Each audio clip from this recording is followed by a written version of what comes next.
መምህሮቻችን እነ ቅዱስ ቄርሎስ እነ ቅዱስ ዮሐንስ አፈወርቅ ለበጎቻቸው የሚሞቱ ነበሩ። እነዚህ ናቸው መምህሮቻችን። እነዚህን ነው ማሰብ። ማን እንደላከው የማይታወቀው ሁሉ ሐሳብ አመጣ ቁጥር መረበሽ የለባቸው። መምህሮቻችን እነዚህ ናቸው። ልብ በሉ። የስህተት ትምህርቶችን የሚያስተላልፉ ሰዎች ወይ አድርባዮች ናቸው፣ ወይ ሆዳም ናቸው፣ ወይ ሹመት ፈላጊዎች ናቸው። እንግዲህ ሰው ሲጠፋ ነው እኛም አባ እየተባልን ያለው። አባት የምንላቸው እነዚህን ነው። እንዲህ ነበሩ መምህሮቻችን። ደጋፊ የሚያደራጁ፣ ቲፎዞ የሚያደራጁ፣ እኔ ተነካው ውጡልኝ የሚሉ አልነበሩም መምህሮቻችን። እኛ እንደ እኔ ለራሴ የሌሎችን መምህራን አላውቅም። እኔ ለራሴ የአባቶቼ ሕይወት የለኝም። የአባቶቼ ትምህርት ግን አለኝ። ተምረናል ትላላችሁ። እስኪ አንብቡ ሂዱና እመቤታችን ምን እንደሚላት ጌታ ምን እንደሚለው ሂዱና አንብቡት። ቤዛ፣ ምትክ፣ ለውጥ፣ ጥብቅና፣ ጠበቃ መሆን፣ መዋጀት፣ አዳኝነት፣ መታደግ እንደማለት ነው። ለጌዛ ቤዛ ሲባል የራሱ ትርጉም አለው። ብዙ ሊቃውንት ብዙ ስላሉበት እዚህ ጉዳይ ብዙ ማለት አልፈልግም። እመቤታችን ቤዛ ስንላት ከጌታ ጋር አስተካክለን ሳይሆን ለውጥ ማለት ነው። ምንድነው ለውጥ? ሆኖ የማያውቅን ምስጢር። እስራኤል ባህር ቢሸገሩ አይደንቅም። ይሄ ኖህ በውሃ ላይ ሲንሳፈፍ ስለተነገረ እናውቀው የለ። ደመና ከሰማይ ህብስት ቢያወርድ አይደንቀንም። ይሄ እግዚአብሔር መጋቢ ነው፣ ባዶዋን መሬት እንድታበቅል አድርጓታልና። ፈርዖን ቢሰጥም እሱም አይደንቀንም። እግዚአብሔር ጠላትን ማጥፋቱና መግደሉ መቅጣቱ የታወቀ ነው። የሚደንቀን ግን ድንግል እንደሆነች መጽነሷ፣ ድንግል ከወለደች በኋላ ድንግል መሆኗ፣ ሴት አምላክን ወልዷ መታቀፏ ግሩም ነው። ይሄ ታምር ይሏቸዋል። የድንግል ማርያም ማህፀን ይህን የሚደንቀን ሆኖ የማያውቅን ነገር ያመነች ብፅዕት። ኤልሳቤጥም እንዲህ ነበር ያለቻት፣ ብፅዕት አንቲ እንተ ተአምኒ ከመ ይከውን ቃል ዘነገሩኪ። ከእግዚአብሔር ተልከው የነገሩሽ ቃል እንደሚሆን የምታምኝ አንቺ ብፅዕት ነሽ። ያመንሽ አንቺ ብፅዕት ነሽ። ሔዋን የሌላትን እምነት ይዛ በመገኘት የሔዋን ጠበቃዋ ድንግል ማርያም ናት። ቤዛዋ ናት። አንድ ሁለተኛስ ድንግል ማርያም ይዛው የተገኘችው አንድ ድንቅ ነገር አለ። እሱ ምን እንደሆነ ታውቃላችሁ? ትህትና ይባላል። ሔዋን ምን አደረገች መስላችሁ? አምላክነትን ነው የተመኘችው አይደል? በለስን ስትበላ አምላክነትን መመኘት የትዕቢት የመጨረሻው ነው። ድንግል ማርያም ከዛሳ ሊቃውንት ሲተረጉሙ እንዳሉ መስላችሁ? ትህትና ዘይት ነው፣ መንፈስ ቅዱስ ወይም የመንፈስ ቅዱስ ጸጋ መብራት ነው ይላሉ።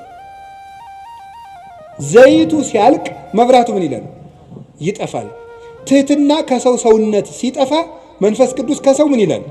ይርቃል። አዳምና ሔዋን የትህትናቸው ዘይት ሲያልቅባቸው የመንፈስ ቅዱስ ብርሃን ከነሱ ራቀ። ራቁታቸውንም ሆኑ።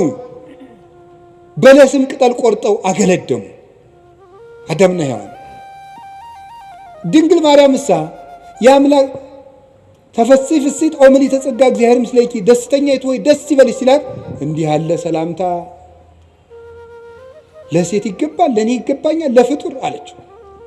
ተመልከቱ ትሕትናዋን። በሔዋን ባለቀው ዘይቷ በኩል ሞት ወደዚህ ዓለም ገባ።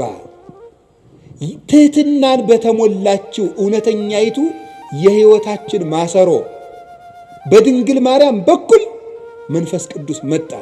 ዘይቱ ካለ መብራቱ እንደሚኖር ትሕትና ካለበት መንፈስ ቅዱስ ይኖራል እና ይሄ እንዴት ያለ ሰላምታ ነው ባለች ጊዜ ጸጋን የተመላሽ ሆይ ያሰኛት ይሄ ነው። ሙሉ ናት እመቤታችን። ትሕትና የጎደላትን የእናቷን ትሕትና ይዛ በመገኘት የሔዋን ቤዛዋ ናት። በትሕትና ትሕትና አያችሁ ዘመዶች፣ በእምነት ማጣት ሞት በሔዋን ጆሮ ገባ። በድንግል ማርያም እምነት ሕይወት ቃል በሷ ወደ እሷ ማህፀን ገባ። በሔዋን እምነት ትህትና ማጣት ሞት ወደኛ ገባ። በድንግል ማርያም ትህትና ሕይወታችን ክርስቶስ ከሷ እንዲወለድ ሆነ። የትህትናዋ በር ነው አምላክ ልጇ ይሆን ዘንድ ወደ እሷ እንዲወርድ ያደረገው። ትህትና የቅድስና ሁሉ መሰረት ነውና ይህችን ዓለም መውደድ ልብን ያውካል፣ መንፈሳዊን ታጨልማለችና። ዓለምን የናቁ በዲያብሎስ ላይ የዘመቱ መነኮሳት በምስራቅ በለሳ ማር ቅዱስ ሚካኤል አንድነት ገዳም ከትመዋል። ገዳማት በቅዱሳን አባቶች ጸሎት ታጥረው የሚኖሩ ስለ ሀገር ሰላምና አንድነት የሚጸልዩ የመነኮሳት ሰፈር ናቸው። ዛሬ ግን የማር ቅዱስ ሚካኤል አንድነት ገዳም በችግር ላይ ይገኛል። ድርቅ፣ ጦርነት፣ የማረፊያ በዓታ ለመኖር፣ የውሃ፣ የመብራት፣ የመንገድ አለመመቻቸት፣ ብቻ ብዙ ወዲህ ገዳሟን አጽንቶ ለማቆየት የሚደረግ ግብግብ። አዎ ገዳማውያን ይጣራሉ። ምጽዋት ማድረግ ከእግዚአብሔር የሚሰጥ የርኅራኄ ልብ ነው። ዳግመኛ ስማይል ልንገርህማ፣ በእግዚአብሔር ቸርነት የሚሰጥ ምጽዋት ለሰው ማዘን ነው። አንድም አስተካክሎ መስጠት፣ ርኅራኄን ገንዘብ በማድረግ ገዳማውያንን እንታደጋቸው። እኔ መልካም ስራ እንደሰሩ አባቶቼ አምናለሁ በሚል ርዕስ ነው የምንማማረው። እስኪ በሉ እኔ በሉ። መልካም ስራ እንደሰሩ አባቶቼ አምናለሁ። እስኪ በሉ እኔ በሉ። መልካም ስራ እንደሰሩ አባቶቼ አምናለሁ። ሶስተኛ እኔ መልካም ስራ እንደሰሩ አባቶቼ አምናለሁ። ሃይማኖተ አበው ምዕራፍ 62 ከቁጥር 2 ላይ የምናገኘው ኃይለ ቃል ነው። ቃሉን የተናገረው ቅዱስ ዮሐንስ አፈወርቅ ነው የተናገረው። ቅዱስ ዮሐንስ አፈወርቅ እኔ ጌታዬ ኢየሱስ ክርስቶስን በተመለከተ የማምነው እንደ አባቶቼ ነው። እምነትህ እንደማን ነው ቢባል እንደ አባቶቼ ነው። እነዚህ አባቶችስ እነማን ናቸው ብላችሁ ብትጠይቁኝ ሐዋርያት፣ ሰማዕታት፣ የእውነት ምስክር ሆነው መከራ የተቀበሉ እና እስከ ዛሬ ድረስ መልካም የሰሩ ቅዱሳን ናቸው ይላል። እንግዲህ ቅዱስ ዮሐንስ አፈወርቅ ሕይወቱን ታውቁታላችሁ። እጅግ ጌታን የሚወድ ክርስትና ከተነሳበት ቀን ጀምሮ ስቆ የማያውቅ በጌታ ፍቅር የተነደፈ ብሉያትንና ሐዲሳትን የገብስ ሳይፈተግ ከነቀንዱ በሚዛን እየመጠነ ትንሽ ትንሽ እየቀመሰ የተማረ በዋሻ በበዓት ተከቶ ብሉያትን ሐዲሳትን ከተማረ በኋላ ሲጸልይ አንተ አዲስ ዳንኤል ነህ ብለው ጴጥሮስና ጳውሎስ መጥተው የመሰከሩለት በራእይ አስተምር። ቅዱስ ጴጥሮስ መጥቶ ውጣና አስተምር፣ ለእኔ የተሰጠኝን ጌታ የሰጠኝን የመንግሥት ቁልፍ እንካ። ቅዱስ ዮሐንስ ወንጌላዊም ወንጌልን እየተረጎመለት ያስተማረ ከቅድስና የደረሰ ፍጹም አባት ነበረ። ነቢዩ ዳንኤል ሕልምን ለናቡከደነጾር ሕልሙን ሳይነግረው ተርጉሞለታል። የጠፋበትን ሕልም ትንቢተ ዳንኤል ላይ እንደምትመለከቱት ናቡከደነጾር ሕልም አይቶ ሲጠፋው ዳንኤል ሕልሙንም ትርጉሙንም ነግሮታል። ቅዱስ ዮሐንስ አፈወርቅ ደግሞ ንጉሡ በአንድ ርዕሰ ጉዳይ ይጨነቅ ነበርና የዚያን ጥያቄ መልስ ተርጉሞ ነግሮታል። የንጉሡ ጥያቄ ምንድን ነበረ? ኢያእመራ ዮሴፍ እስካመ ወለደት ወልደ ዘበኩራ ዮሴፍም የበኩር ልጇን እስከምትወልድ ድረስ አላወቃትም የሚል ነው። የማቴዎስ ወንጌል ምዕራፍ 1 ላይ ያለ ዮሴፍም የበኩር ልጇን እስከምትወልድ ድረስ አላወቃትም የሚለውን ንጉሡ ይጨነቃል። አወቀ በመጽሐፍ ቅዱስ እገሌ እገሊትን አወቃት ማለት ሴትና ወንድ አንድ በሚሆኑበት ግብር አንድ ሆኑ ማለት ነው።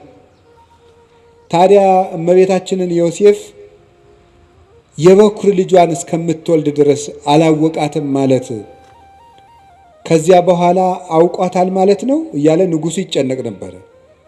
ከዕለታት አንድ ቀን ንጉሡ ቴዎዶሲዎስ ጥያቄው መምህሩን ዮሐንስ አፈወርቅን ሲያገኝ ጥያቄው ይጠፋዋል። ሲሄድ ትዝ ይለዋል። ከዕለታት አንድ ቀን ተጫወተው ሲለያዩ መምህር አንተን ሳገኝ ጥያቄ ይጠፋኛል፣ ከሄድክ በኋላ ይረብሸኛል አለ። ምንድነው ጥያቄ? ጥያቄውን ነገረው። የበኩር ልጇን እስክትወልድ ድረስ አላወቃትም ማለት ከዚያ በኋላ አወቃት ማለት ነው አለው። አይ አይደለም፣ እስክትወልድ አላወቃትም የተባለበት ምክንያት እመቤታችን ጌታን የወለደች ዕለት 5 ነገሮችን አይቶ ዮሴፍ የአምላክ እናት መሆኗን ተረዳ ማለት ነው። እስከዚያ ድረስ ግን አላወቃትም። ቢነገረውም አምላክ ከዚያ በፊት ሰው ሆኖ ስለማያውቅ ዮሴፍ ያንን መረዳት የሚችልበት አቅም አላገኘም ነበረ።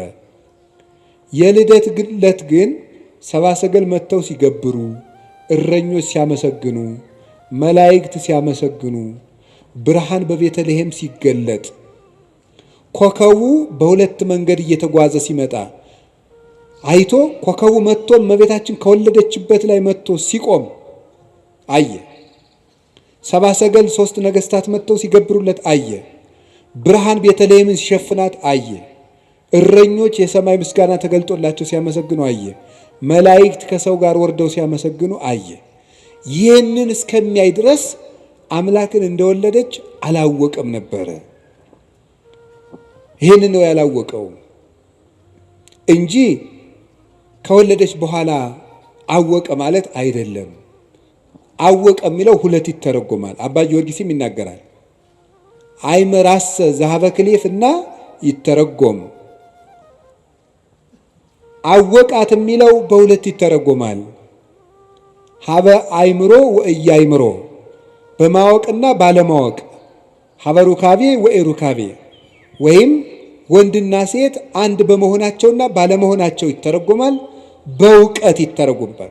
በእውቀት በማወቅ አዲስ ነገርን በመገንዘብ በመረዳት ይተረጎማል። አላወቃትም ማለት ወላዲት አምላክ መሆኗ ጭንቅ ሆኖበት ነበረ። ስትወልድ ግን ተረጋገጠለት ማለት ነው። በዚያውም ላይ ፍጻሜ የሌለው እስከ ነው። ዳርቻ የሌለው እስከ። ይኸውም ይታወቅ ዘንድ በመጽሐፍ ቅዱስ ፍጻሜ ያለው እስከና ፍጻሜ የሌለው እስከ አለ። ለምሳሌ እስከ ዓመት ትብሉ ቡሩክ ዘይመጽእ በስመ እግዚአብሔር፣ በእግዚአብሔር ስም የሚመጣ የተባረከ ነው እስከምትሉ ድረስ ሲል እስከ ይናገራል። ከዳን እስከ ቤርሳቤ ሲል እስከ አለው ወሰን ያለው ነው። ኢተመይጠ ቋ እስካመ ነትገ ማያ አይህ፣ የጥፋት ውሃ እስከሚጎድል ድረስ ቁራው አልተመለሰም ነበር። ከዚያ በኋላ ተመለሰ ማለት አይደለም። ፍጻሜ የሌለው እስከ ነው። ኢወለደት ሜልኮል እስካመ ሞተት፣ ሜልኮል እስከምትሞት ድረስ አልወለደችም። ከወለደች በኋላ ከሞተች በኋላ ወለደች ማለት አይደለም። ፍጻሜ የሌለው ሰው እገሌ እስከሚሞት ድረስ ንስሐ አልገባም ቢባል ከሞተ በኋላ ንስሐ ገባ ማለት አይደለም። ይህ ፍጻሜ የሌለው እስካለ ይህንን ለመግለጥ ነው ብሎ ተረጎመል። ዳንኤል ለናቡከደነጾር የጠፋበትን ህልም እንደተረጎመለት አንተም የጠፋብኝን ጥያቄ ተርጉመህልኛል፣ አዲሱ ዳንኤል ነህ ብሎ የተናገረለት ከጀርባው የነበረችው የእመቤታችን ስዕልም ሰናየ ተናገርከ ዮሐንስ አፈወርቅ፣ ሰናየ ተናገርከ ዮሐንስ ልሳነ ወርቅ፣ አንደበትህ የጠራልህ ዮሐንስ ሆይ በጎ ተናግረሃል ብላ ስዕሊቱ አንደበት አውጥታ እስክትመሰክርለት ድረስ የደረሰ አባት ነበረ። ብሉያቱን ሐዲሳቱን ሲተረጉም የቅዱስ ጳውሎስን መልእክታት በሚተረጉምበት ጊዜ ቅዱስ ጳውሎስ ራሱ ተገልጾ እጁን ጭኖበት ይውል ነበር። በአካል በሚጽፍበት ጊዜ ቅዱስ ዮሐንስ አፈወርቅ ሹመት የማይወድ ፍጹም አባት ነው። ቅስና ሊሾም በተባለ ጊዜ ለጓደኛው ለባስሌዎስ ሲነግረው እኔ ካህን መሆን አልፈልግም ማለት ቄሱን ሲባል ቅስና ለማምጣት ካህን መሆን አልፈልግም። ለምን?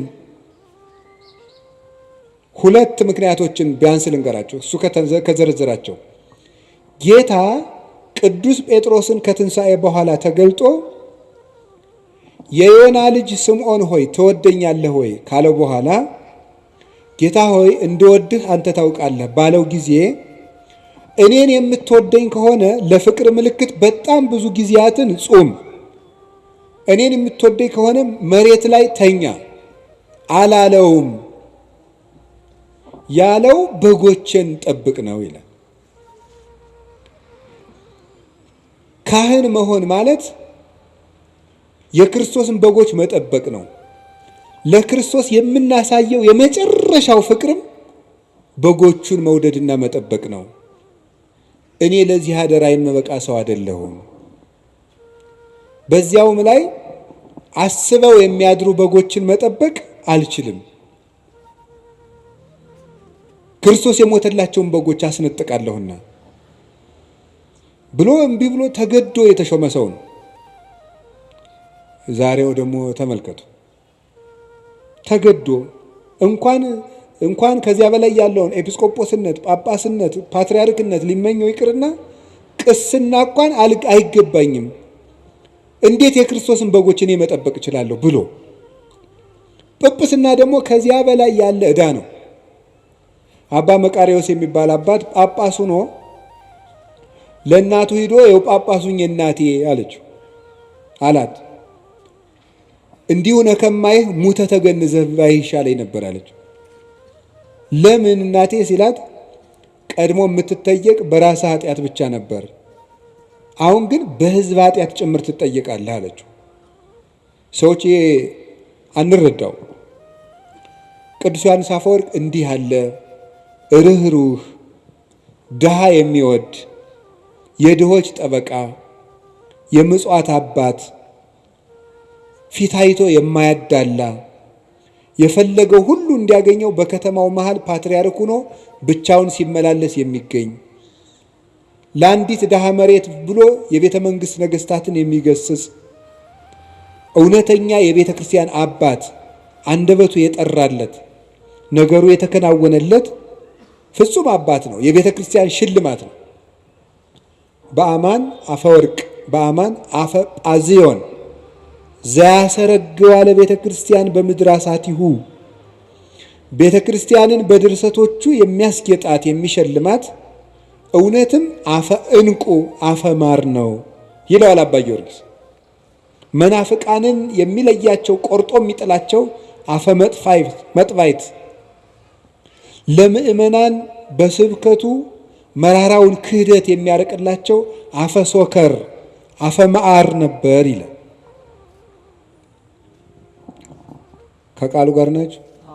በጣም ፍጹም መምህር ነው ቅዱስ ዮሐንስ አፈወርቅ። እግዚአብሔርን መስሎ ያስተማረ እና እሱ ሲናገር ስለ እምነት ከጠየቃችሁኝ መከራ እንደተቀበሉ አባቶቼ መልካም እንደሰሩ አባቶቼ አምናለሁ አለ። ይኸው እሱም አባቶቹን መሰለ።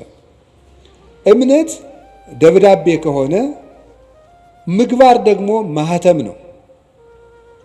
አልቦ ዘያነጤኒ እስመ ማኅተመ ሥጋሁ ለክርስቶስ እጸውር በሥጋዬ።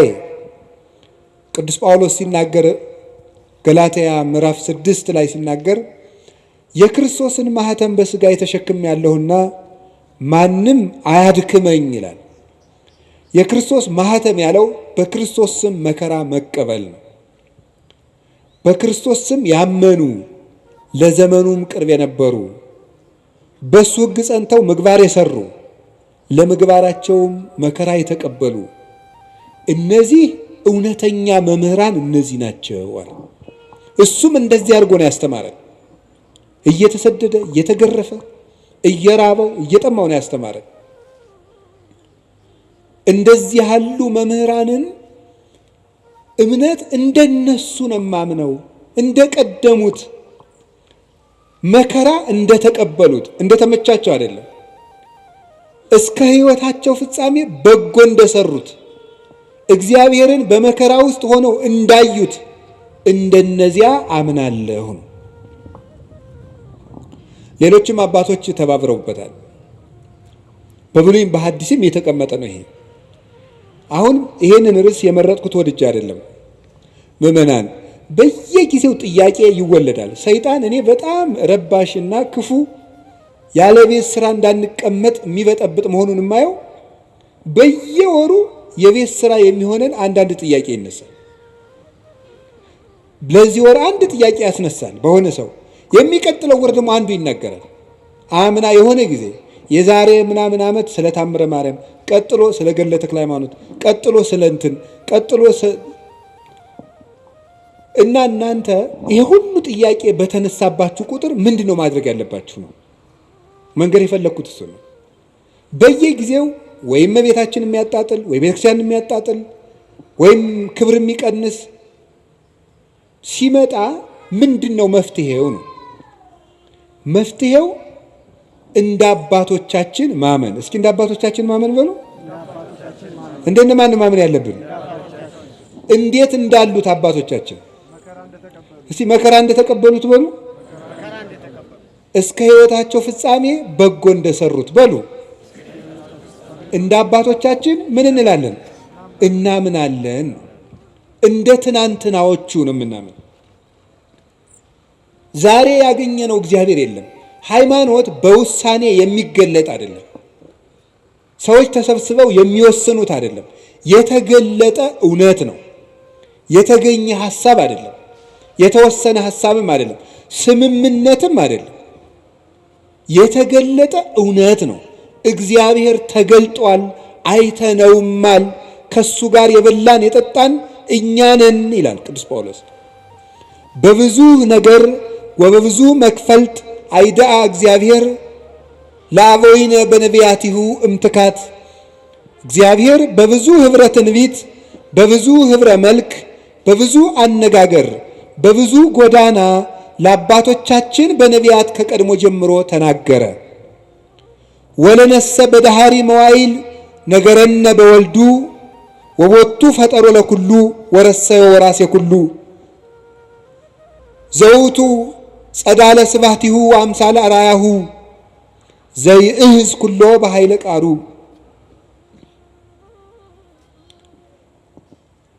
ምን ይላል? ለእኛ ግን በመጨረሻው ዘመን ዓለምን በቃልነቱ ከዊን በፈጠረበት ባህሪውን ባህሪ አድርጎ ሁሉን ወራሽ በሆነ የአብ ባህሪው በሆነ የአብ የክብሩ ጸዳል በሆነ አምሳለ አራያሁ በመልክ የሚመስለው በባህሪ የሚተካከለው ዘይዝ ኩሎ በኃይለ ቃሉ ሁሉን በእጁ በያዘ በአንድ ልጁ ተናገረን ይላል። በአንድ ልጁ ተናገረን። እሱም ወለሊሁ ገብረ በአካለ ህላወሁ በዚያነጽ ኃጣዊነ። እሱም በገዛ ደሙ ኃጢአታችንን ካነጻ በኋላ ወነበረ በየማነ እበዩ ዘበሰማያት በግርማው ቀኝ ተቀመጠ። እስመ ብሂለ ነቢር ያእምር ሀበ ዘኢተልእኮ። ተቀመጠ ማለትም ተልእኮ የለበትም ማለት ነው ይላል ቅዱስ ዮሐንስ አፈወርቅ ሲተረጉመው ዕብራውያን ምዕራፍ 1 ከቁጥር 1 እስከ 3 ያለውን። ስለዚህ እግዚአብሔር ተገልጧል። አንደኛ ዮሐንስ ምዕራፍ 1 ላይ ምን ይላል? ንሕነ ንነግረክሙ ንዜንወክሙ በይንተ ነገረ ሕይወት ዘሃሎ እምቅድም ዘሰማይናሁ ወዘርእይናሁ ወዘገሰሳሁ እደዊነ። እኛ ግን በጆሮአችን የሰማነውን በዓይናችን ያየነውን በእጃችን የዳሰስነውን የሕይወትን ቃል እንነግራችኋለን ይላል። እግዚአብሔር ተገልጧል። እግዚአብሔር አብ በልጁ ተገልጧል። እግዚአብሔር መንፈስ ቅዱስ በወልድ ተገልጧል። እግዚአብሔር ወልድ አብን ሰብኮናል፣ መንፈስ ቅዱስን ሰብኮናል። እሱን አይተን አብን አይተነዋል፣ መንፈስ ቅዱስን አይተነዋል። ለእግዚአብሔርሰ አልቦ ዘርእዮ ግሙራ አላ ውእቱ ወልድ ኃይል ዘሃሎ ውስተ ጽናውሁ ውእቱ ነገረነ። እግዚአብሔርን ያየው አንድስ እንኳ የለም፣ በቅፉ ያለ በእሪናው ያለ አንድ ልጁ እሱ ነገረን እንጂ ተብሎ እንደተነገረ ዮሐንስ 1 ቁጥር 18 ላይ እግዚአብሔር ወልድ እግዚአብሔር አብን እግዚአብሔር መንፈስ ቅዱስን እንድናውቅ ነግሮናል። እውነት ተገልጧል፣ ሕይወት ተገልጧል። ነይነሰ ነአምር ከመ መጽአ ወልደ እግዚአብሔር ወሀበነ ልበ ከመ ናይምሮ ለእግዚአብሔር በጽድቅ ወሃለውነ በአሚን በወልደ እግዚአብሔር ዘውቱ እግዚአብሔር ዘበአማን። እኛ ግን የእግዚአብሔር ልጅ እንደመጣ እግዚአብሔርን እናውቅ ዘንድ ልብ እንደሰጠን እናውቃለን። በእግዚአብሔር ልጅ በማመንም እስከ ዛሬ ድረስ አለን። እርሱም እውነተኛ የባሕርይ አምላክ እግዚአብሔር ነው። አንደኛ ዮሐንስ ምዕራፍ 5 ቁጥር 20 ላይ እግዚአብሔር ወልድ ተገልጧል። ያንን የተገለጠውን እውነት ነው የምንኖረው። ሃይማኖት ወስነን አናውቅም። ሃይማኖትን ተስማምተን አልሰራንም። ሃይማኖትን ፈልገን አልተገኘንም። ሃይማኖት ተገልጦልን የያዝ ነው። ከዚህ በኋላ ሌላ መምህር አይመጣም። የመምህራን ማህተም ኢየሱስ ክርስቶስ ነው። መምህራችን ኢየሱስ ክርስቶስ ሆይ ሲባል በቅዳሴ አልሰማችሁም? የመምህራን ራስ የመምህራን ማህተም እሱ ነው። ሰው ሁሉ ቢያስተምር ወደ ክርስቶስ ለመድረስ ነው። ሌላ ትምህርትም የለም። አልቦ ዘይክል ሳርሮ ዘይንበለ ዘተሳረረ። ከተመሰረተው መሰረት በቀር ሌላ መመሰረት የሚችል ማንም የለም። ያንን የተገለጠውን እውነት እንዴት አድርገን ነው የምናገኘው? ማን የሚናገረው ነው እውነት? አንዱ አንዱን ይለናል፣ አንዱ አንዱን ይለናል። የማን ነው እውነት? የማን ነው ትክክል? ትናንትን ስናይ እውነትን ማወቅ እንችላለን። ትናንትን ስናይ በኦሪት ዘዳግም ምዕራፍ 32 ቁጥር 8 ላይ እንዲህ የሚል ቃል አለ። ተዘከሩ መዋዕለ ትካት ወለበው ዓመታተ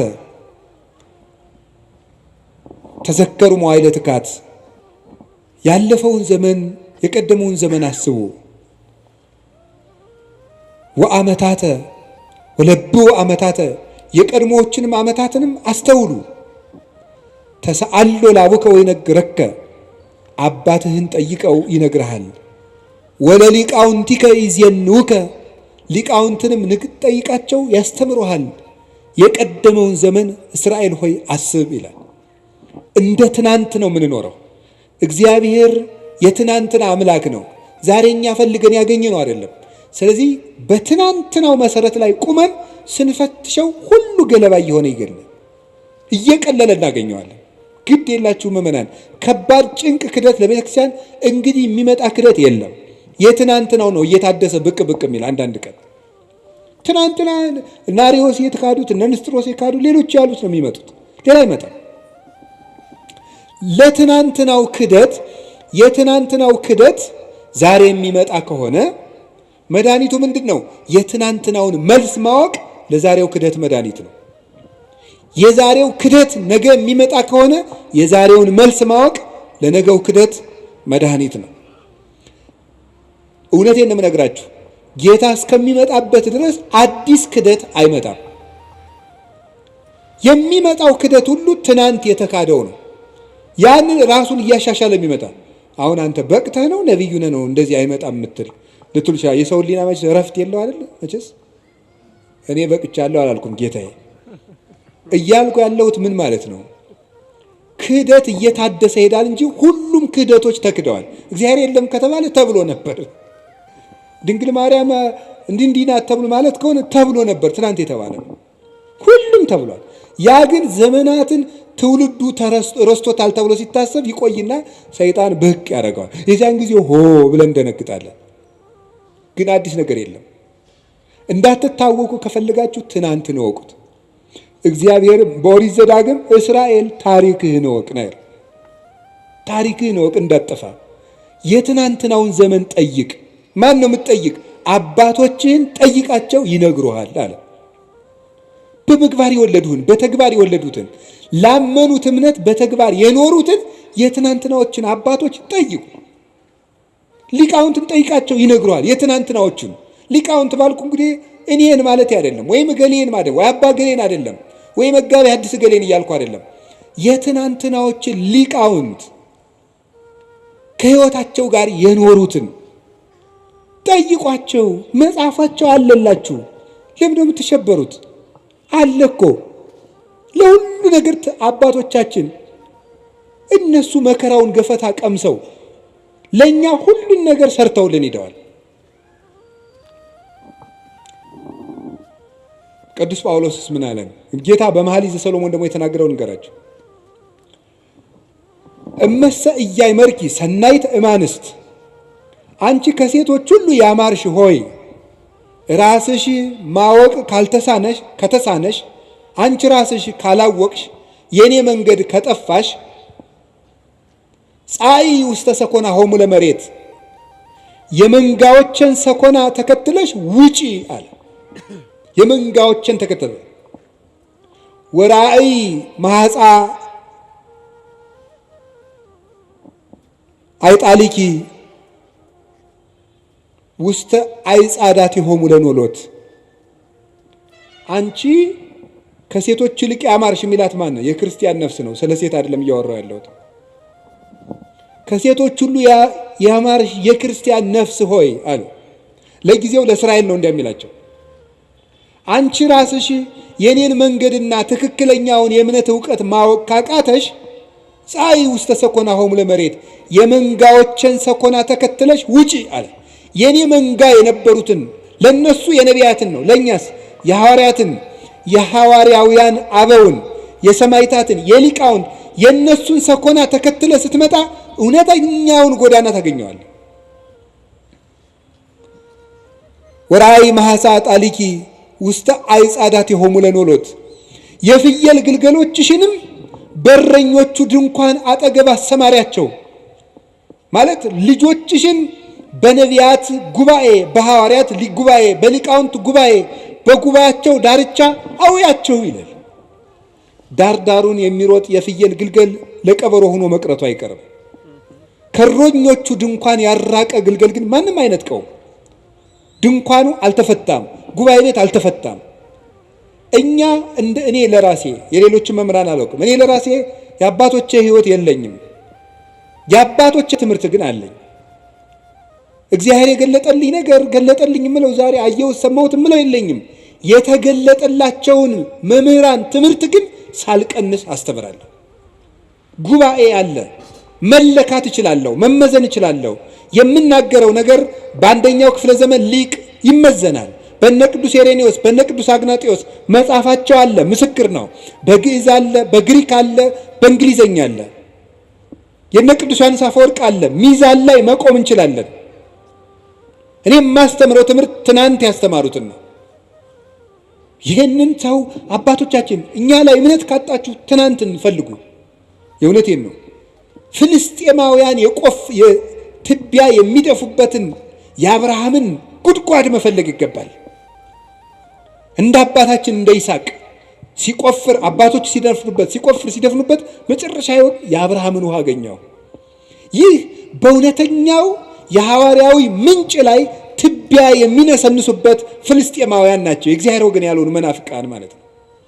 አንተ ግን ጉድጓዱን እስከምታገኘው ድረስ ቆፍር። ትናንት ሂዱ። የቅዱስ ኢሬኔዎስን መጽሐፍ እስኪ አንብቡት። እስኪ መጽሐፍ እኮ አለላችሁ፣ ሞልቶላችኋል። ኤጌኔስ ዘሄሬሲስ የሚል መጽሐፍ አሁን አለላችሁ። አንብቡት እስኪ ሂዱና። በእንግሊዘኛ አለ፣ ተምረናል ትላላችሁ። እስኪ አንብቡ ሂዱና። እመቤታችን ምን እንደሚላት ጌታ ምን እንደሚለው ሂዱና አንብቡት። የነ ቅዱስ አግናጢዎስን መጽሐፍ እዩት አለላችሁ። አይ ቁጭ ብሎ እኮ ነው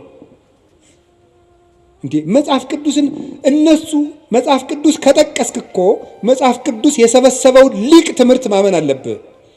መጽሐፍ ቅዱስን በጥብቅና የጠበቀው ቅዱስ ሄሬኔዎስ ነው። ቅዱስ ሄሬኔዎስ ሰብስቦ እንዲጠረዝ ያደረገው መጽሐፍ ቅዱስ እየጠቀስክ ሄሬኔዎስ የሚያምነውን ክርስቶስ፣ ሄሬኔዎስ ያመናትን ማርያም እንደ ሄሬኔዎስ ማስተማር አለብህ። ትናንትን ነው የምናየው ዘመዶች። ግልገሎችሽን በረኞቹ ድንኳን አጠገብ አሰማሪ። ልጆቻችሁን የት ነው የምታሰማሯቸው ዛሬ? እውነቴን ነው። ጉባኤያችሁን ፈልጉ፣ መምህሮቻችሁን እወቁ። ጉባኤ ቤት እኔ የጉባኤ ቤት መምህር ስለሆንኩ አይደለም፣ ጉባኤ ቤት ስለሚባል ነገር እወቁ። የእውነቴን ነው የምነግራችሁ። መምህሮቻችሁን ማወቅ አለባችሁ። አጥኑ እስኪ። የኢትዮጵያ ቤተክርስቲያን የትምህርት ሰንሰለቷ ምንድን ነው ብላችሁ እስኪ ጠይቁ። አንድ ሰው በአንድ ዘመን ላይ የሆነ ትምህርት ይዞ ብቅ ሲል በምንድን ነው የምንለካው? በትናንት።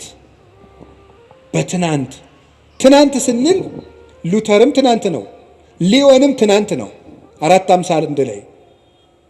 ግን ከዚያ በፊት የነበሩት ከዚያም ቀጥሎ ያሉት የትናንትናውን ያረሱ የትናንትናውን ያረሱ ሲሄድ ከነቢያት ሰንሰለት የሚደርስ እንደዚያ የሆነ እንደሆነ ነው። ቅዱስ ጳውሎስ ደግሞ ምን አለ? ተዘከሩ መኳንንቲክሙ ዘነገሩክሙ ቃለ እግዚአብሔር። የእግዚአብሔርን ቃል የነገሯችሁን ዋኖቻችሁን አስቡ። እነማንን አስቡ? ዋኖቻችሁን አስቡ። የትናንትና ዋኖች አሉን እኛ መሰረት የሆኑ ዋኖችን። በጉባኤ ኒቅያ ዋና የነበሩት እነ ቅዱስ አትናቴዎስ፣ በጉባኤ ቆስጥንጥንያ ዋና የነበሩት እነ ቅዱስ ጢሞቴዎስ፣ በጉባኤ ኤፌሶን ዋና የነበሩት እነ ቅዱስ ቄርሎስ፣ እነ ቅዱስ ዮሐንስ አፈወርቅ፣ እነ ቅዱስ ሳዊሮስ ዘስሙናይን፣ እነ ቅዱስ ሳዊሮስ ዘአንጾኪያ አሉ። የትናንትናዎቹ በየርዕሰ ጉዳዩ አሉላችሁ። የሚያበጥሯት እመቤታችን የባህሪያችን መመኪያችን፣ ትምክህታችን፣ ምልክታችን እንደሆነች ንስጥሮስን ጳጳሱን ቁጭ አድርጎ የሰበከው የቅዱስ ጵሮቅለስ ትምህርት ወይም የቅዱስ ኤራቅሊስ ትምህርት አለላችሁ። በእንግሊዘኛ አለ፣ በግዕዝ አለ፣ በአማርኛ አለ። አሁን የምናገረው ራሱ አልዋሽም አለ። የአባቶቻችን ትምህርት የሌለ እንዳይመስላችሁ። ሰይጣን ሊረብሻችሁ ይችላል። መልስ ታጡ በጊዜው መልስ የሌለ ሊያስመስልባችሁ ይችላል። እኔ አሁን በየጊዜው ይሄንን ርዕሰ ጉዳይ እያልኩ አይደለም መልስ የምሰጣችሁ። ለአጠቃላይ ለሚነሳ ስህተት ቀድማ ቤተክርስቲያኒቱ ይዛው ከቆየችው ትምህርት ያፈነገጠ ሲመጣ እናንተ ወደ ትናንት ዘወር ማለት ነው። ስለዚህ የእግዚአብሔርን ቃል የነገሯችሁን ዋኖቻችሁን አስቡ። ዕብራውያን 13:7 እንዳትረሱ። ዋኖቻችሁን አስቡ። ችግር ሲገጥማችሁ ዋኖቻችሁን አስቡ። ዋና መሰረቶቻችን እንዴት ነው ዋኖቻችን የምናውቀው? እንዘትርእዩ ሰናየ ግዕዞሙ፣ መልካሙን ስራቸውን እያያችሁ ምሰሏቸዋል። መልካሙን ስራቸውን እያያችሁ ምሰሏቸው። ለእምነታቸው የኖሩ ናቸው። እምነት ሲከብዳቸው፣ ተግባር ሲከብዳቸው በእምነት ያመካኙ አይደሉም። ክርስቶስን ለመውደዳቸው ምግባር መስራት ሲያቅታቸው ክርስቶስ ስለሚወደኝ ምግባር አያስፈልገኝም የሚሉ ለስጋቸው ጠበቃ የቆሙ አይደሉም። ራሳቸውን ዘንግተው ለክርስቶስ የኖሩ ልክ ቅዱስ ጳውሎስ ገላትያ ምዕራፍ 2 ቁጥር 20 ላይ አንሰ ይሃሎኩ ወበሕይወተ ክርስቶስ ሃሎኩ፣ እኔ አሁን ሕያው ሁኜ የለውም በእኔ የሚኖረው ክርስቶስ ነው ይላል። እኔ በሕይወት የለውም በእኔ የሚኖረው ክርስቶስ ነው ይላል ቅዱስ ጳውሎስ። ራሳቸውን ትተውት ጨርሰውት ክርስቶስ በእነሱ የሚኖርባቸው የክርስቶስ ሰሌዳ የሆኑ ቴዎዶሶስ ዘአንጾኪያ የሚባል ሊቅ ጳውሎስ ዘይትናገር ቦቱ ክርስቶስ፣ ክርስቶስ የሚናገርበት ጳውሎስ ይለዋል። ክርስቶስ የሚናገርበት ጳውሎስ እኔ ያለ የለሁም በእኔ የሚኖረው ክርስቶስ ነው። አባት የምንለው ይሄንን ነው። እንግዲህ ሰው ሲጠፋ ነው እኛም አባ እየተባልን ያለው። አባት የምንላቸው እነዚህን ነው። ምእመን ሽጠው እንጀራ የሚያጠራቅሙትን አይደለም፣ ራሳቸውን ሽጠው ትውልድ የሚያተርፉትን ነው። እነዚህ ናቸው አባቶቻችን የትናንትናዎቹ ለቤተ ክርስቲያን የኖሩ ለምእመናን ራሳቸውን ቤዛ አድርገው የሰጡ። ቅዱስ ዮሐንስ አፈወርቅ ንግስቲቱ የድሃ መሬት ቀምታ ስታስቀድስ የድሃ መሬት ሳትመልሽ ማስቀደስ አትችይም ማለት አልመልስም ማለት። ካልመለሽ ታዲያ አንቺ የምድር ርስት ቀምተሽ የሰማይ ርስት ታገኛለህ ማለት አትችይም። እግዚአብሔር የፍትህ አምላክ ነው፣ እንዳትቆርብ ያውግዤሻለሁ አለ። አሰድድሃለሁ አለችው። አሰድጅኝ፣ የፈለግሽውን አድርጊ። ስታሰድደው ምን እንዳደረገ ታውቃላችሁ? እሱ ምን አለ? ኧረ እባካችሁ ዮሐንስን ተው በሉት አሰድደዋለሁ ስትል፣ ይልቁንስ ስታሰድደኝ በሌሊት እንድታሰድደኝ ነው ንገሯት። ምእመናን መምህራችን አናሰድድም እያሉ ከእሷ ጋር ጠብ ገጥመው እንዲሞቱብኝ አልፈልግም ማለት። እንዲህ ነበሩ መምህሮቻችን። ደጋፊ የሚያደራጁ፣ ቲፎዞ የሚያደራጁ፣ እኔ ተነካው ውጡልኝ የሚሉ አልነበሩም። መምህሮቻችን እነ ቅዱስ ቄርሎስ እነ ቅዱስ ዮሐንስ አፈወርቅ ለበጎቻቸው የሚሞቱ ነበሩ። እነዚህ ናቸው መምህሮቻችን። እነዚህን ነው ማሰብ። ማን እንደላከው የማይታወቀው ሁሉ ሐሳብ አመጣ ቁጥር መረበሽ የለባቸውም። መምህሮቻችን እነዚህ ናቸው።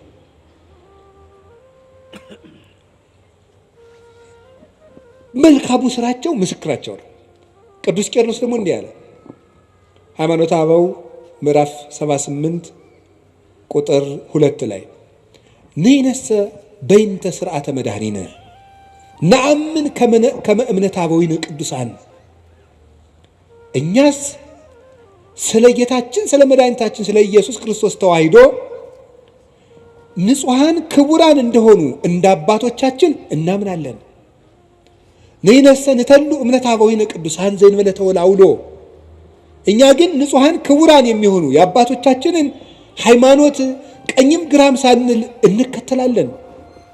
እስመ ሶበ አንበብነ መጻሕፍተ እልክቱ ሰራይነ አልባቢነ፣ የእነሱን መጽሐፍ በተመለከትን ጊዜ ልቡናችንን ወስነን ገተን ይዘነዋልና።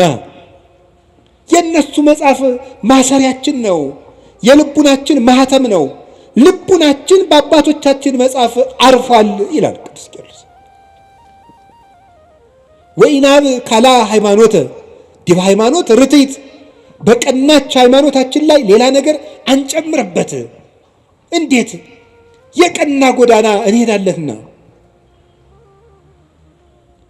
በጥርጊያ ጎዳና የምንሄድ ነን ይላል ቴዎዶሲዎስ ተቀብሎ። ንጉሥ በሄደበት ጎዳና የምንሄድ ነን፣ የንጉሥ ክርስቶስን ጎዳና የምንከተል ነን። ቅዱስ ሳዊሮስ ዘአንጾኪያ ሃይማኖተ አበው ምዕራፍ 85 ቁጥር 10 ላይ ሲናገር ዝ ውእቱ አእምሮ ዘያድህን ዘተወከብናሁ ቅድመ እምአበዊነ ቅዱሳን ለባሰያነ እግዚአብሔር፣ እግዚአብሔርን ከለበሱ እግዚአብሔር ካደረባቸው ከንጹሐን አባቶቻችን አስቀድመን የተቀበልነው የሚያድን ሃይማኖት ይህ ነው ይላል። የሚያድን ሃይማኖት ከንጹሕ አባት የተገኘ ነው። ንጹሕ አባት ሰንሰለቱን ያስተላልፈው ነው። ልብ በሉ። የስህተት ትምህርቶችን የሚያስተላልፉ ሰዎች ወይ አድርባዮች ናቸው፣ ወይ ሆዳም ናቸው፣ ወይ ሹመት ፈላጊዎች ናቸው፣ ወይ ምስጋና ፈላጊዎች ናቸው። ንጹሕ ትምህርት ያስተማረውን አባት ሂድና እየው። ዮሐንስ አፈወርቅ ትሁት፣ ቅዱስ ቄርሎስ ትሁት፣ ቅዱስ ኤፍሬም እንደው ትሁት፣ እኔ ጌታ ያንተን ወንጌል ማስተማር አይገባኝም ብሎ ዋሻ ውስጥ ዶ የሚሸሸግ ነበር ቅዱስ ኤፍሬም።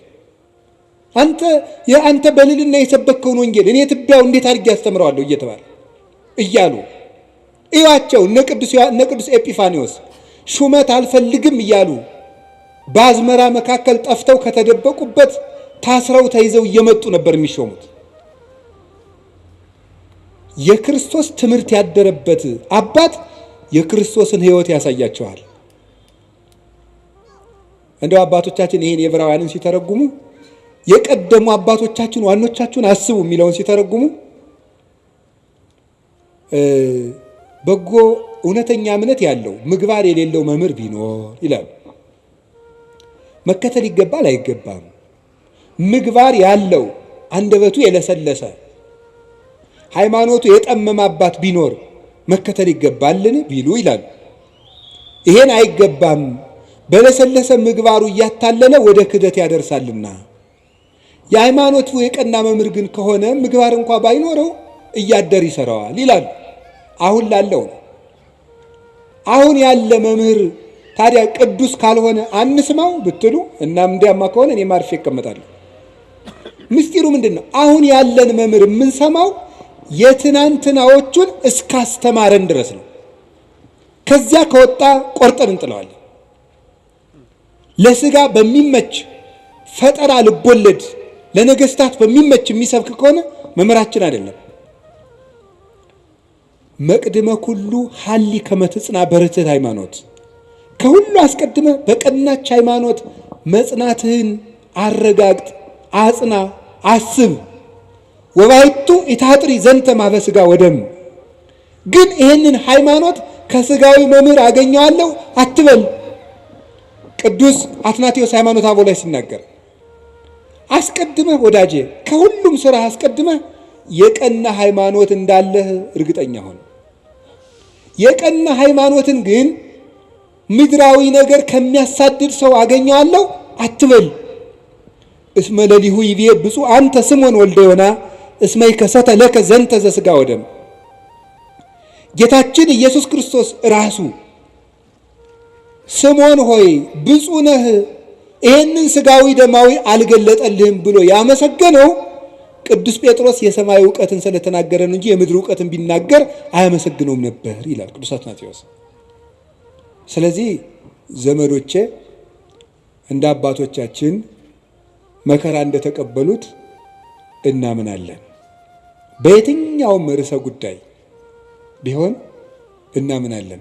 ሰሞኑን እመቤታችን ቤዛ ትባላለች አትባልም የሚል ጥያቄ በጣም ብዙ ምዕመናን ስትጠይቁኝ ስለነበረ ሐሳቡን ካነሱት አባት ጋር ግንኙነት የለኝም። ብዙ ጊዜ ሰዎች ለሚያነሱት ሐሳብ እኔ መልስ የማልሰጥበት ምክንያት ሰዎቹ እንዲድኑ ስለምፈልግ ነው። በሌላ ትምህርት አስተምሮ ሰዎቹ ከዚያ እንዲጠገኑ ማድረግ የተሻለ ነው፣ እልክ ከማስያዝ ብዬ ስለማስብ ነው። ግራ ነገር ልንገራችሁ። እኔ አሁን እመቤታችን ቤዛ ትባላለች አትባልም የሚለውን መልስ ከመመለሴ በፊት እንዲህ ያለ ጥያቄ ሲመጣባችሁ ምንድነው ማድረግ ያለባችሁ? ቅድም የነገርኳችሁ ምንድነው ማድረግ ያለባችሁ? ስለዚህ ጉዳይ የትናንትና አባቶቻችን ምን ብለዋል ነው። ምን ብለዋል? ቅዱስ ያሬድ ምንድነው ያለው? አባ ጊዮርጊስ ምንድነው ያለው? ቅዱስ ጎርጎርዮስ ዘንዚናዙ ምንድነው ያለው? ሕሊናዋን በመጠበቋ ስጋዋን ጠብቃ ንጹህ ሆና በመኖሯ ፍጹም እምነትን በመያዟ she became the advocate of Eve ነው የሚለው። ከእንግሊዘኛው ቀጥታ ስለወሰድኩት የሔዋን ጠበቃዋ ቤዛዋ ሆነቻት ነው የሚለው ቅዱስ ጎርጎርዮስ ዘንዚናዙ።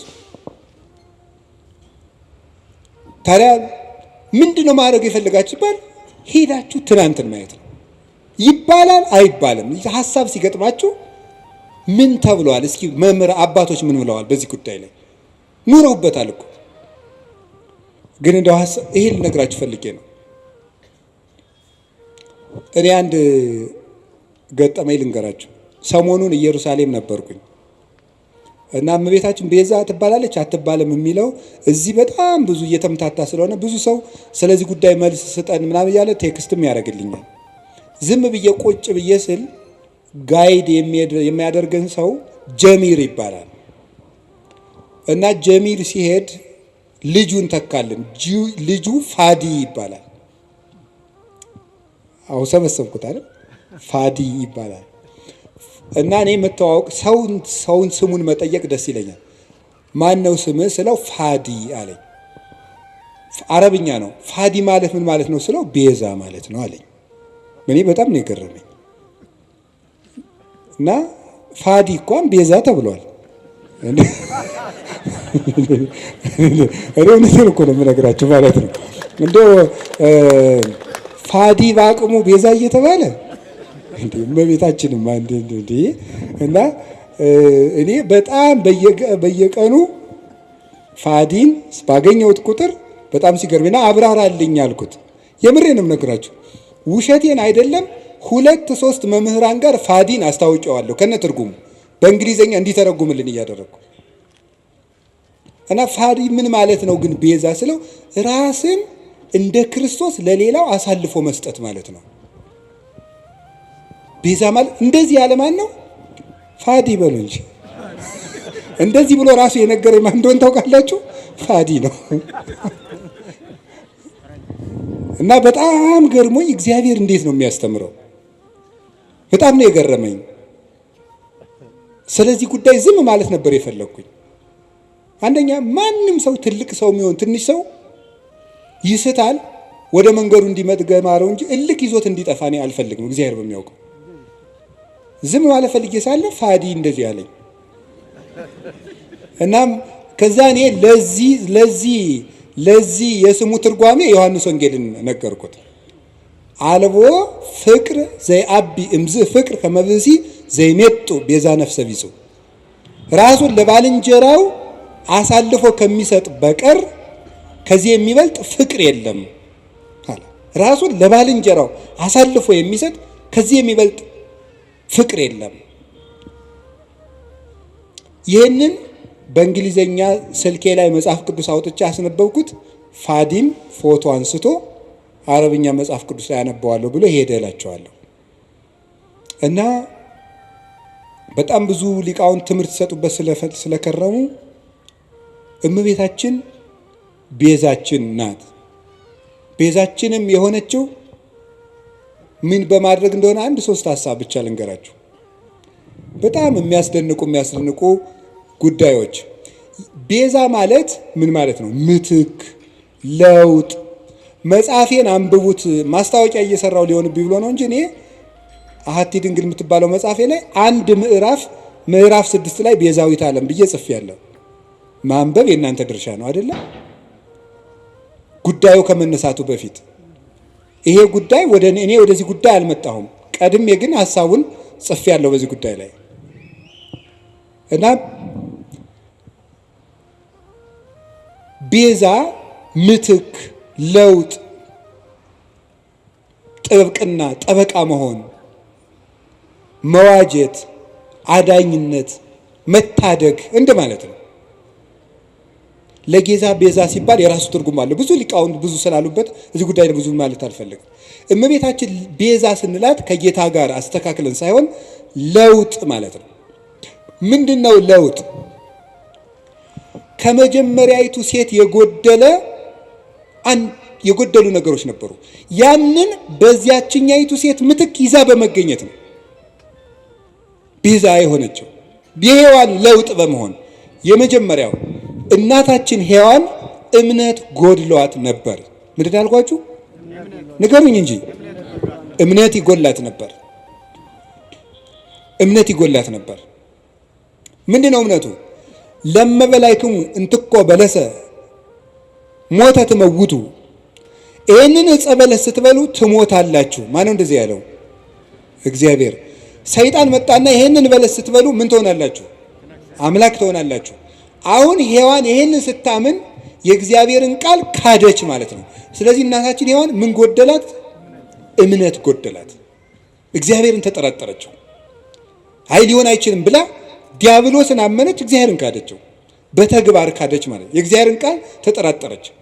እግዚአብሔር ዓይናችሁ እንዳይገለጥ ስለፈለገ ነው እንጂ እውር እንድትሆኑ ፈልጎ እውር ናችሁ እንድትቀሩ ፈልጎ ነው እንጂ ስለምትሞቱ አይደለም ብሎ ዲያብሎስ ሲነግራት አሃ ነው ብላ የእግዚአብሔርን ሐሳብ ተጠራጥራ የዲያብሎስን ተቀበለች። አሁን የመጀመሪያይቱ ሴት እምነት ስላጣች በዚያ እምነት ማጣት ምክንያት ሞት ወደዚህ ዓለም ገባ። ከዚያስ ሁለተኛይቱ ሔዋን ድንግል ማርያም ምን አደረገች?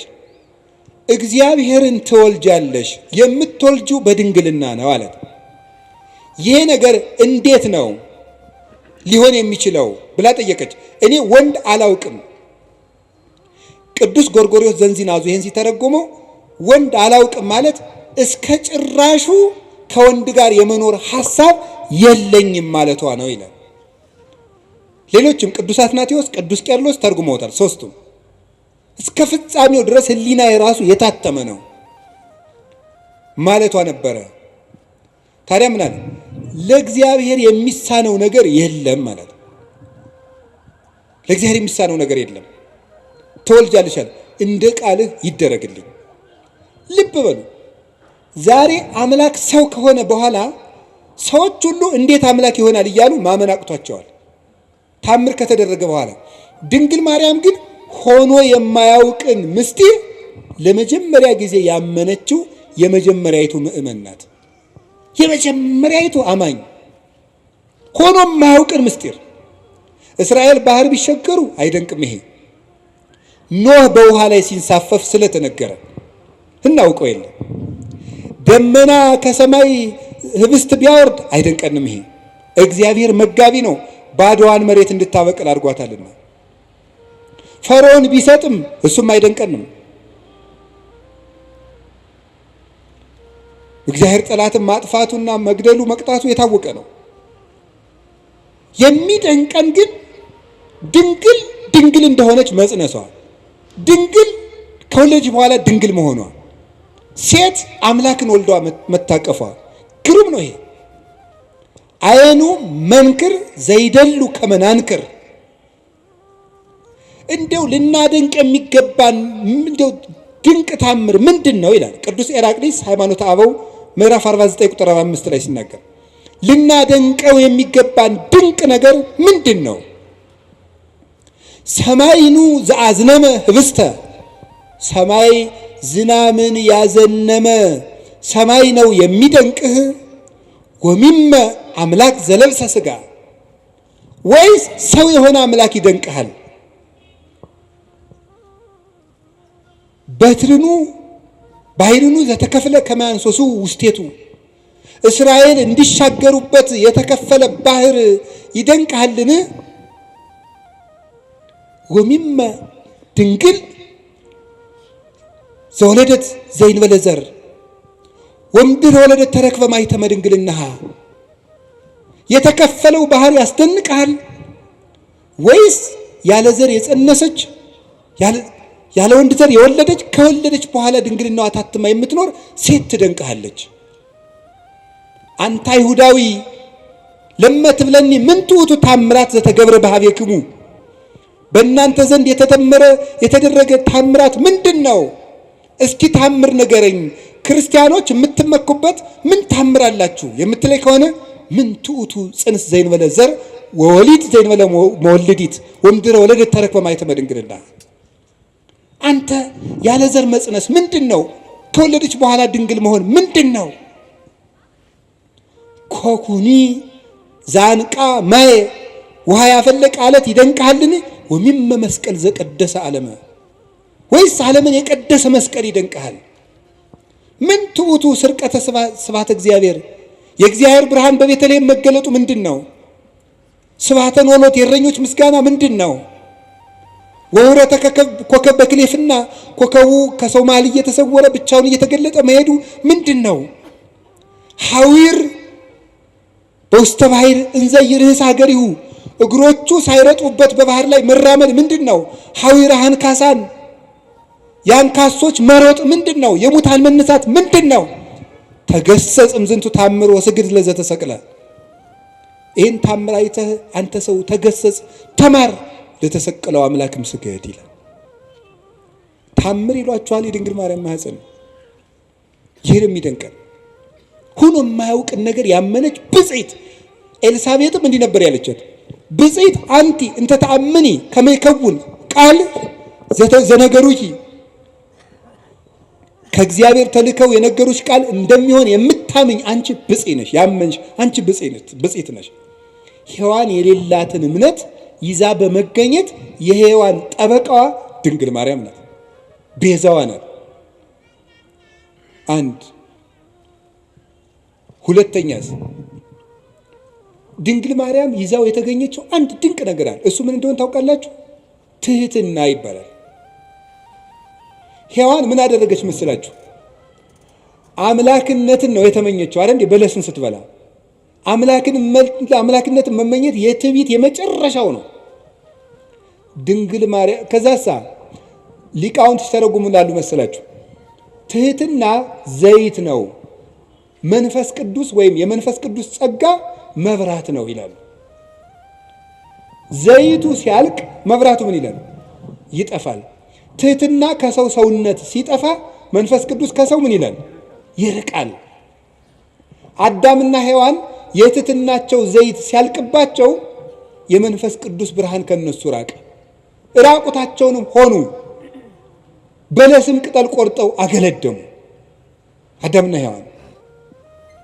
ድንግል ማርያምሳ የአምላክ ተፈሥሒ ፍሥሕት ኦ ምልዕተ ጸጋ እግዚአብሔር ምስሌኪ ደስተኛይቱ ሆይ ደስ ይበልሽ ሲላት እንዲህ ያለ ሰላምታ ለሴት ይገባል፣ ለእኔ ይገባኛል፣ ለፍጡር አለችው። ተመልከቱ ትሕትናዋን። በሔዋን ባለቀው ዘይቷ በኩል ሞት ወደዚህ ዓለም ገባ። ትሕትናን በተሞላችው እውነተኛይቱ የሕይወታችን ማሰሮ በድንግል ማርያም በኩል መንፈስ ቅዱስ መጣ።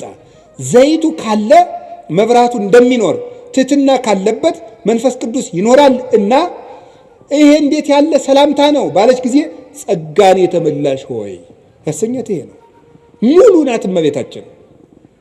ትሕትና የጎደላትን የእናቷን ትሕትና ይዛ በመገኘት የሔዋን ቤዛዋ ናት። በትሕትና ትሕትና አያችሁ ዘመዶች፣ በእምነት ማጣት ሞት በሔዋን ጆሮ ገባ። በድንግል ማርያም እምነት ሕይወት ቃል በሷ ወደ እሷ ማህፀን ገባ። በሔዋን እምነት ትሕትና ማጣት ሞት ወደኛ ገባ።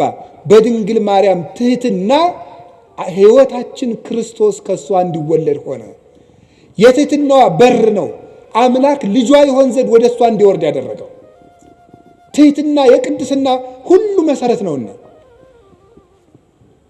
ከቃሉ ጋር ናችሁ። ንጽሕናዋስ ብትሉ ንጽሕናዋስ ምን ይላል መሰላችሁ? ድንግል ማርያም ምንድን ነው የምትባለው? የእግዚአብሔር ምንድን ነው የምትባለው?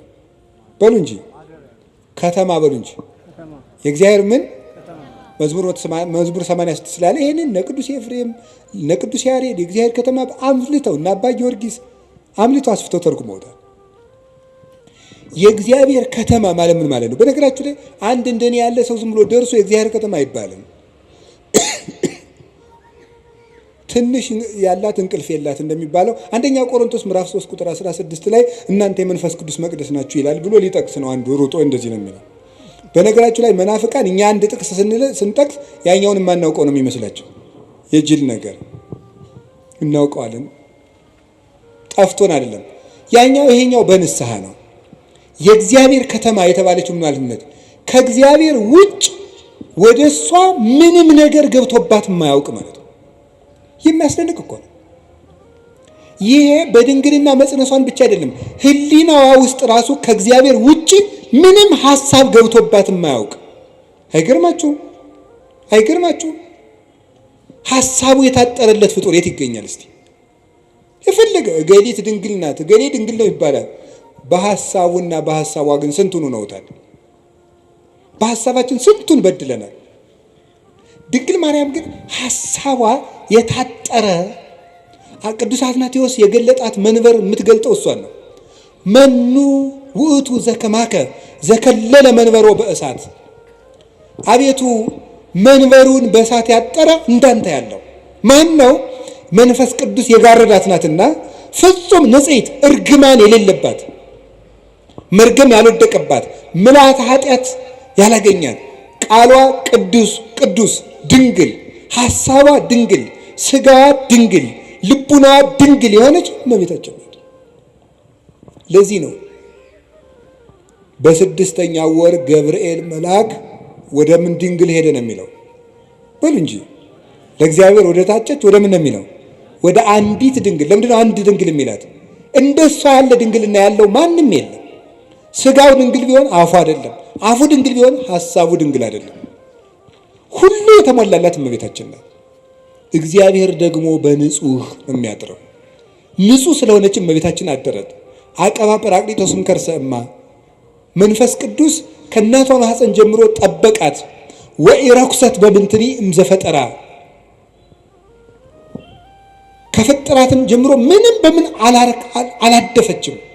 እንዴት ሆና ነው ከሰው ተገንታ የሰው እርግማን ያላረፈባት? ከመእምጽቡር ጽሩየ ገብራ ጭቃ ወርቅ ከጭቃ ሲገኝ ጭቃው እንደሌለበት ሁሉ ከተረገመው ከአዳም ልጅ ባህሪ ስትወለድ ርግማን ያላገኛት ንጽሕት ዘር ጽጌ ሃይማኖት ዘጸገየት በማይከል አስዋክ ይላታል ቅዱስ ያሬድ። በእሾህ መካከል አብባ የተገኘች የሃይማኖት አበባ። ጽጌረዳውን እሾህ አጥሮት አበባው ላይ ግን እሾህ የለም። በተረገመ ሰውነታችን ውስጥ ከተረገመ ሰዎች ተወልዳ ርግማን የሌለባት አበባ እመቤታችን ናት። የመጨረሻውን አንድ ነገር ልንገራችሁ። እመቤታችን ሔዋን ምን አላደረገችም? ድንግል ነበረች። ይሄን ያስተማረው ማን ነው? ድንግል ማርያም በድንግልናዋ የሔዋን ጠበቃ ሆነች። ቅዱስ ዮሐንስ አፈወርቅ ነው እንዲህ ያለው። ያቺ ድንግል ነበረች፣ ድንግልናዋን ግን አፈረሰችው። ለምን? ድንግልናዋን ለዲያብሎስ ጆሮ በመስጠት አፈረሰች። ይችኛይቱ ድንግል ግን የመላኩን ቃል በማመን ድንግልናዋን ጠበቀች። ስለዚህ ሔዋን ቤዛዋ ናት። የተቀደሰችው ምድር ናት።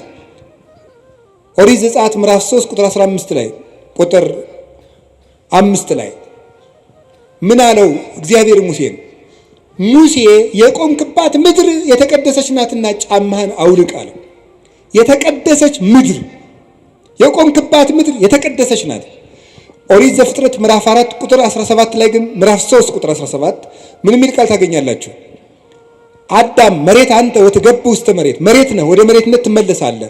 እርግምተ ትኩን ምድር በእንቲአከ፣ ምድር በአንተ ምክንያት የተረገመች ትሁን። ሶከ ወአሜከላ ለውቁልከ፣ እሾህና አሜከላ ይብቀልብህ አለው። ምድር በአንተ ምክንያት የተቀደሰች ትሁን፣ የተረገመች ትሁን አለው። ምድር ሙሴን ደግሞ የቆምክባት ምድር የተቀደሰች ናት አለው። እንዴት ነው ምድር የተረገመች ከሆነች የተቀደሰች ምድር የተገኘችው? በተረገመ ምድር ውስጥ ሙሴ የቆመባት መሬት የተቀደሰች እንደተባለች በተረገመው ሰውነታችን መሃል እርግማን ያላረፈባት የተቀደሰችው አማናዊ ሊቀ ካህናታችን ንጉሳችን ኢየሱስ ክርስቶስ የቆመባት ቅድስቲቱ ምድር ድንግል ማርያም ናት። ምን አለ ቅዱስ ዮሐንስ አፈወርቅ? ተፈሥሒ ኦግዝቴ ቅድስት ድንግል ምድር ቅድስት እንተበጽሐኪ እግዚአብሔር እንዘይዚያ እንዲህ በደመና ብሩህ ወውአ ውስቴትኪ። እግዚአብሔር በብሩህ ደመና ተጭኖ መጥቶ በማኅፀንሽ ያደረ ቅድስት ምድር እመቤቴ ማርያም ሆይ ደስ ይበልሽ ማለት ለዚህ ነው። ቅድስት ምድር ርግማን የሌለባት ሰውነቷን ንጹሕ አድርጋ ጠብቃ ያቀረበች እሷ ናት። መጨረሻ ላይ የምነግራችሁ ድንግል ማርያም ለሔዋን በመታዘዝ ቤዛዋ ናት። እስኪ በመታዘዝ በሉ። በምን? በመታዘዝ። ሔዋንን አትብይ ወይም አዳምን አትብላ፣ ይሄ ምንድን ነው? ትእዛዝ በሉ እንጂ። አፍርሰው ምን አሉ? በሉ። ባለመታዘዛቸው ምን መጣ? ሞት። በአንድ ሰው አለመታዘዝ ሞት ወደዚህ ዓለም ገባ አይደለም የሚለው? ገባ። አለመታዘዛቸው።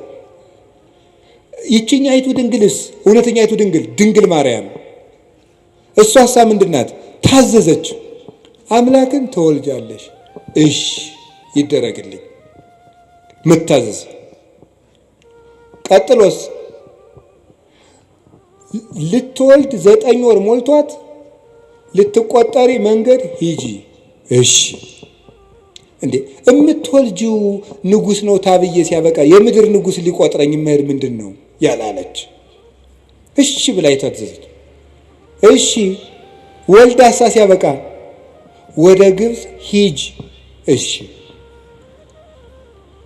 ወደ ግብፅ ስትሄድ ስንት ዓመቷ ነው? የ15 ዓመት ልጅ መንገድ ሄዳ የማታውቅ አገር የማታውቅ ከ600 ኪሎ ሜትር በላይ በእግሯ በእስራኤል የብርድ ወራት ነው የተሰደደችው። ቸነፈር እያሳደዳት አውሬ ገጥማት አታውቅ። ሂዳ የምታርፍበት ቤት ዘመድ የላት። እሺ ተንከራተተች፣ ተሰደደች። ተመልሰሽ ናዝሬት ነይ። እሺ እና እሷ ቤዛ ያልሆነች ማንም የሆነ ሁሉን እሺ እያለች እየታዘዘች አንድ ቀን አንደበቷን ገልጣ ያላማረረች ከማመስገን በቀር ልጇ ውሃውን ጠጅ አድርግ ልጄ፣ ጊዜ ግን አልደረሰም። እሺ ጊዜ ግን አልደረሰም ያላት ይላል ቅዱስ ጎርጎርዮስ ዘንዚናዙ በዕለተ ዓርብ ባንቺ ልጅነቴ የምታዘዝበት ቀን ገና አልደረሰም እያላት ነው ይላል። ደሙን አፍሶ ስጋውን ቆርሶ ግን እነሆ ያንቺ ልጅ እንደመሆኔ የምታዘዝበት ቀን ዛሬ ነው፣ ይሄው ልጅሽ። በዮሐንስ አንጻር ራሱን ነበር ይሄው ልጅሽ የሚላት። እነሆ ልጅሽ ሂጅ ከሱ ጋር። እሺ እንደ ድንግል ማርያም ያለ ታዛዥ በምድር የለም። እግዚአብሔር የሚፈልገው ምንድን ነው? የሚወደኝ ቢኖር ቃሌን ይጠብቃል። ቃሉን በመጠበቅ ለሔዋን ቤዛ ሆና አምላክ እንዲያድርባት የአምላክ እናት ለመሆን የበቃች እመቤታችን ቅድስት ድንግል ማርያም ነው። እምነቷን፣ ትህትናዋን፣ ታዛዥነቷን፣ ፍጹም ድንግልናዋን፣ ንጹሕ ሕዋሳቷን ይዛ በመቅረብ ለልብሰተ ሥጋ የሔዋን ቤዛዋ ናት። እንዲህ ያለውን ነገረ ማርያም እና ነገረ ክርስቶስ ጥሩ ስራ እንደሰሩት መከራ እንደተቀበሉት አባቶቻችን እናምናለን። የአክል ሃይማኖት ዘአልቦ ጥልቀት፣ ነውር የሌለበት ሃይማኖት በቂ ነው። ቅዱስ ቄርሎስ ወእምነት በቅድስት ድንግል ከመይእቲ ወላዲተ እግዚአብሔር በሥጋ፣ ድንግል ማርያም እግዚአብሔርን በሥጋ እንደወለደች ማመን በቂ ነው ይላል። ነገ እመቤታችን ናት። እመቤታችን ለእኛ ምልክታችን ናት። አደገ ልንገራችሁ። በጉባኤ ኤፌሶን ጊዜ ንስጥሮስ ሲመጣ ምን ይዞ እንደመጣ ታውቃላችሁ? 50 ወታደሮችን አስጭኖ ነው የመጣው። ወደ ጉባኤ ሲመጣ ቅዱስ ቄርሎስ ወደ ኤፌሶን ሲሄድ ምን ይዞ ነው? ወላዲተ አምላክ የሚል ጽሑፍ እንደ ታፔላ ጽፎ ከጳጳሳት ፊት ለፊት አድርጎ ነበር የደረሰው። ወላዲተ አምላክ ወላዲተ አምላክ ወላዲተ አምላክ የሚለው ቃል ለኛ ምልክታችን ነው። ነፃ ስንወጣ ጌታችን ኢየሱስ ክርስቶስ ከመስቀሉ ስር የሰጠን የነፃነት ማህተም የሆነ ምልክት የሆነ ስም ነው ወላዲተ አምላክ የሚለው። ጌታሳ በስሙ የሚቀድሰን በደሙ ያነጻን ምሕረቱን የሚያድለን፣ ድንግል ማርያም ግን ወደ ክርስቶስ ምሕረት የምታደርሰን የእምነታችን ምልክት። እንደውም ቅዱስ ዮሐንስ አፈወርቅ የሚናገረው ልናገርና ልጨርስ። ወእሰብክ እመንገለ ድንግልናሃ ለማርያም፣ የድንግል ማርያምን ድንግልና ምልክት አድርጌ ክርስቶስን እሰብከዋለሁ። እስኪ በሉ ሁላችሁ የድንግል ማርያምን ድንግልና በሉ። ምልክት አድርጌ ክርስቶስን እሰብከዋለሁ። ምኑን ምልክት አድርጌ? እኛ የተሰቀለውን ክርስቶስን እንሰብካለን አይደል ያለ ቅዱስ ጳውሎስ። ክርስቶስን ለመስበክ የማንን ድንግልና ምልክት እናደርጋለን? የእናቱ ድንግልና። የእናቱ ድንግልና ክርስቶስን በሰበክንበት ሁሉ ክርስቶስ አምላክ ለመሆኑ ምልክታችን ነው። እሷ ድንግል ናት፣ ድንግል በሉ። እሷ እናት ናት በሉ። ስለዚህ ስንት ናት ግን? እሱ አምላክ ነው፣ እሱ ሰው ነው። ስንት ነው እሱ? እሷ ድንግል ናት። ስትወልድ ድንግልናዋ ተለውጧል አልተለወጠም? እሱ አምላክ ነው። ሰው ሲሆን አምላክነቱ ተለውጧል አልተለወጠም? አልተለወጠም። እሷ ድንግል በመሆኗ እናትነት ቀርቶባታል አልቀረባትም? እሱ አምላክ በመሆኑ ሰውነቱ ተለውጧል አልተለወጠም? እሷ ቀድሞ ምንድናት? ድንግል በሉ። በጸነሰች ጊዜ ምንድናት? ከወለደች በኋላ ምንድናት? እሱ ከመወለዱ አስቀድሞ ምንድነው? አምላክ በሉ። ተጸንሶ ሳለ ምንድነው? ከተወለደ በኋላ ምንድነው? የድንግል ማርያም ድንግልና የማይለወጠው ድንግልና ለማይለወጠው ልጅዷ ምልክታችን ነው። ትናንትም ድንግል፣ ዛሬም ድንግል፣ ነገም ድንግል፣ ትናንትም አምላክ ዛሬም አምላክ ነገም አምላክ ብለን ለመስበካችን ምልክታችን እሷ ናት። ኢየሱስ ክርስቶስ ዘትማልም ወክመ ውእቱ እስከ ለዓለም። ኢየሱስ ክርስቶስ ትናንትም ዛሬም እስከ ዘላለሙ ድረስ ሕያው ነው። እኔ ግን መከራ እንደተቀበሉ በጎ ሥራ እንደሰሩ አባቶቼ አምናለሁ። ወስብሐት ለእግዚአብሔር። ይቆየን። ይህችን ዓለም መውደድ ልብን ያውካል፣ መንፈሳዊን ታጨልማለችና። ዓለምን የናቁ በዲያብሎስ ላይ የዘመቱ መነኮሳት በምስራቅ በለሳ ማር ቅዱስ ሚካኤል አንድነት ገዳም ከትመዋል። ገዳማት በቅዱሳን አባቶች ጸሎት ታጥረው የሚኖሩ ስለ አገር ሰላምና አንድነት የሚጸልዩ የመነኮሳት ሰፈር ናቸው። ዛሬ ግን የማር ቅዱስ ሚካኤል አንድነት ገዳም በችግር ላይ ይገኛል። ድርቅ፣ ጦርነት፣ የማረፊያ በዓታ ለመኖር፣ የውሃ፣ የመብራት፣ የመንገድ አለመመቻቸት፣ ብቻ ብዙ ወዲህ ገዳሟን አጽንቶ ለማቆየት የሚደረግ ግብግብ። አዎ ገዳማውያን ይጣራሉ። ምጽዋት ማድረግ ከእግዚአብሔር የሚሰጥ የርኅራኄ ልብ ነው። ዳግመኛ ስማይ ልንገርህማ፣ በእግዚአብሔር ቸርነት የሚሰጥ ምጽዋት ለሰው ማዘን ነው። አንድም አስተካክሎ መስጠት። ርኅራኄን ገንዘብ በማድረግ ገዳማውያንን እንታደጋቸው።